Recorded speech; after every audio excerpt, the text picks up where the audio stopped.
Liberal Vannin has criticised the healthcare levy as half-baked. What does Liberal Vannin have to say? Does it have a fully costed alternative to fund the rising demands in health and social care? We don't have a fully costed alternative. We think that Treasury should look at the tax regime a bit more closely, coming up with a tax levy, which they did a couple of years ago now as an idea, and they still really aren't in a position to identify exactly how it'll work and why it's necessary.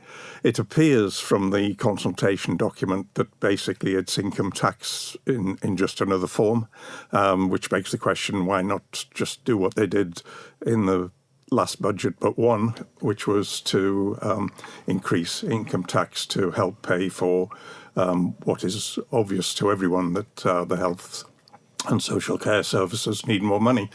They then, this budget, reduced that tax take from 22p to 21p, which seems bizarre given that the health service still needs more money and still can't keep within its budget.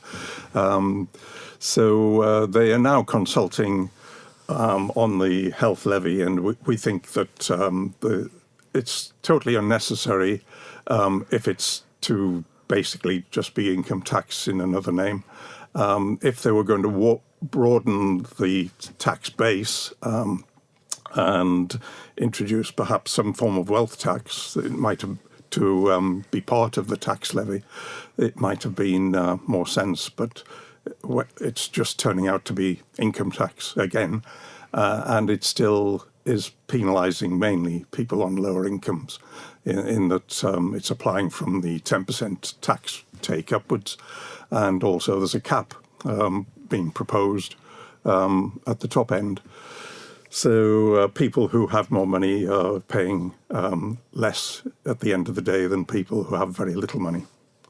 And your call for a return of responsibility to the Department of Health and Social Care. What evidence is there that would manage services more effectively than Manx Care?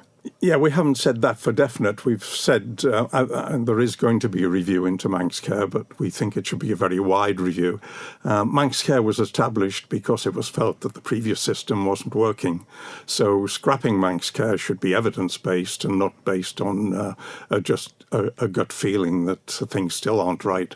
We need to know if things aren't right, and if so, where they aren't right, and what the alternatives could be. But surely, our statement said that if the review shows that the Manx Care format isn't the right way forward, then Manx Care should be abolished, and responsibility should revert to the Department for Health and Social Care. But is that not just transferring the problem back to where it first arose? Well, exactly, and we're not saying that that's the necessarily the best way forward. We need to know what the problems are, if there are indeed any. There are financial problems, but there's a suggestion that there's also managerial problems and structural problems in the way Manx Care operates. We need to know clearly whether that is the case and refer back to the review that set up Manx Care in the first place and see what lessons can be learned. If the lessons are that the whole structure of Manx Care and having health at an arm's length from government is and was a bad idea, then we would support it returning to the Department for Health and Social Care. I wanted to touch on something which you've just spoken about, which was the levies unfairly targeting lower earners. Liberal Vannin has previously supported raising the higher rate of income tax, but isn't any broad-based tax increase bound to affect some low earners? It'll affect some low to middle income earners. Our support in the budget before last for the increase was in supporting the principle that the health service needed more funding. We supported the increase, but we were still critical of the fact that tax thresholds weren't raised at that point. And we think that any changes to income tax regime must include looking at the lower end, the 10% rate, and the tax thresholds on that specifically, and perhaps looking at the whole basis on which income tax is raised and whether the 10% and 20% rates with a tax cap are the best way forward. So we would ask Treasury to look at income tax in the round and suggest that we need a more progressive tax system that puts less emphasis on tax raised on lower earners, and especially those on receiving below or around the minimum wage, and looking to, if not scrap the tax cap for future people coming to the island, or at least raising that threshold from what's round about 250,000 at the moment to at least 500,000. And how would that be implemented without actually just driving capital off the island? I don't think there is any evidence that will. There's very few people who have arrived since the tax cap was established to take advantage of it at all anyway. So I don't think it actually serves a useful purpose. You're sceptical of hypothecated taxes, yet you're suggesting a health and care rate based on property value. Isn't that just another form of ring-fence taxation under a different name? We're suggesting that if the healthcare levy is accepted in any form, that it should be wider than the income tax that it's based on at the moment. And some form of property or wealth tax would be the obvious way of doing that.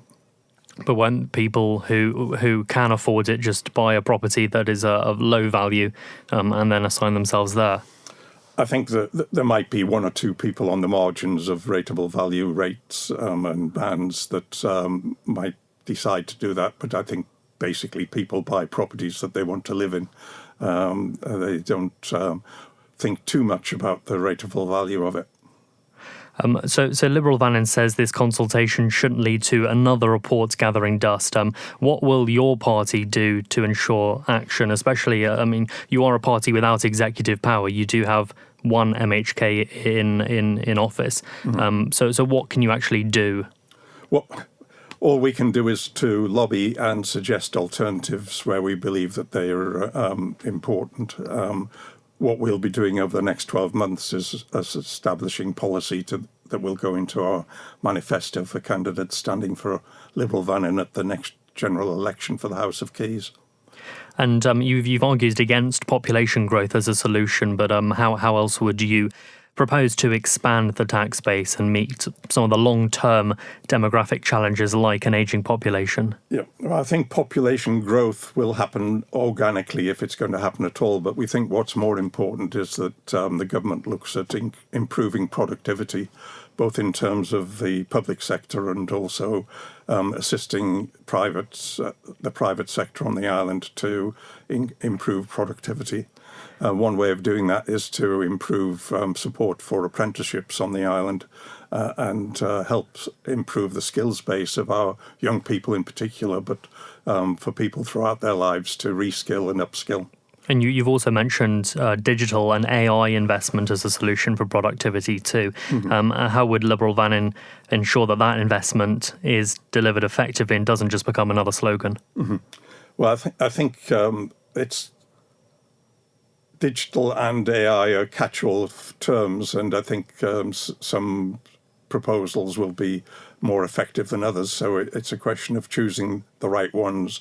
I think everyone is aware that the health service again is falling well behind in terms of its digital abilities and connecting the GP services with the services in Nobles, and also the social care services with people in residential homes, etc.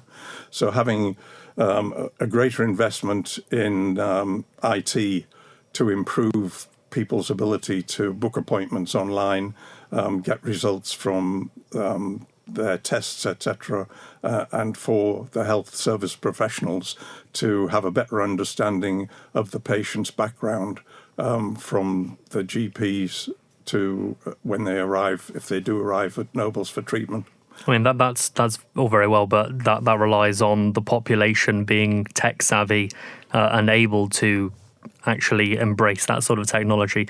So for the aging population that we know already exists, what would you say to them who might not be tech savvy and digitally competent? Yeah, well, there's always going to be people who fall behind developments in technology, and I'm 75 myself. I try and keep tech savvy, but my children and grandchildren are much better at it than I am.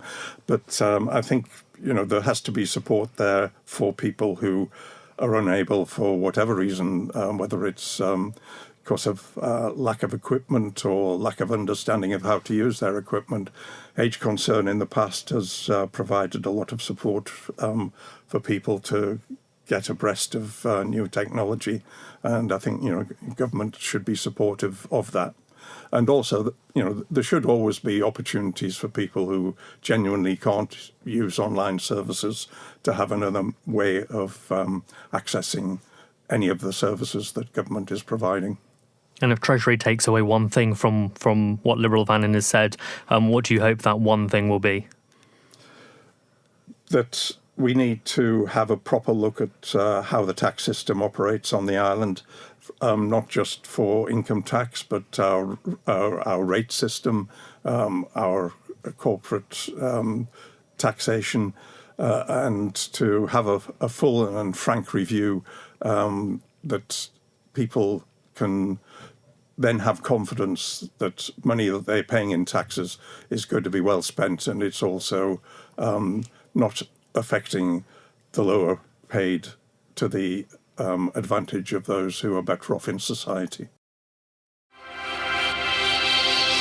Thank you for making it to the end of the Manx Radio newscast. You are obviously someone with exquisite taste. May I politely suggest you might want to subscribe to this and a wide range of Manx Radio podcasts at your favourite podcast provider, so our best bits will magically appear on your smartphone.